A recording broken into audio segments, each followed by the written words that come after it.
1. So Tanu is 7 and Elfin is 10 years old.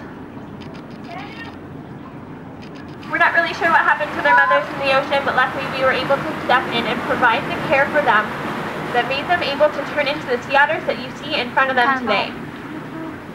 Out in the ocean, sea otter mothers will spend about 6 months caring for every need of their one sea otter pup. It requires a lot of patience, dedication, and hard work, because sea otter pups need to learn pretty much everything. What to eat, how to groom, how to play, how to swim. Everything you can think of, a sea otter pup learns from their mother. So one of the first things a sea otter pup learns is what to eat. And of course they are mammals, so when they're young, they nurse from their mothers.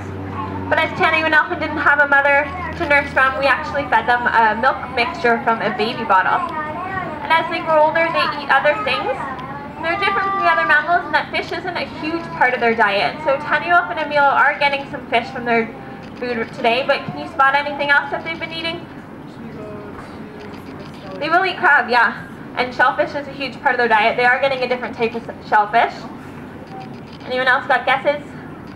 Squid, yeah, they're getting squid. They're getting some shrimp, they might not have gotten it yet, and they're going to get some clams as well. It makes up a huge portion of their diet. Something else that they'll eat out in the ocean are actually sea urchins. And sea urchins are a pretty big reason of why it's so important that we rescue sea otters. Because sea otters eat the sea urchins, and sea urchins eat the kelp that make up their kelp forest. So if sea otters are to be removed from a kelp forest, which is exactly what happened off of our coastline about 100 years ago when they were overhunted for their furs, there's nothing left to eat those sea urchin populations, and they can explode in numbers and they'll clear entire kelp forests. And it takes away that great habitat that the kelp forest normally provides for many of the BC's different fish populations. But luckily we were able to transplant about 70 northern sea otters from Alaska to the northern tip of Vancouver Island, and we have a thriving population and ecosystem off of our coastline once again. So sea otters' food and their diet is quite different than the other marine mammals here. The first thing that's different is the amount that they eat. So compared to their body size, they eat about 1/4 of their body weight every day.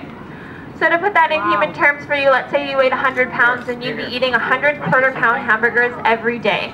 It's a lot of food. The way they eat it is quite different as well, and it's actually more similar to you and I than you might think.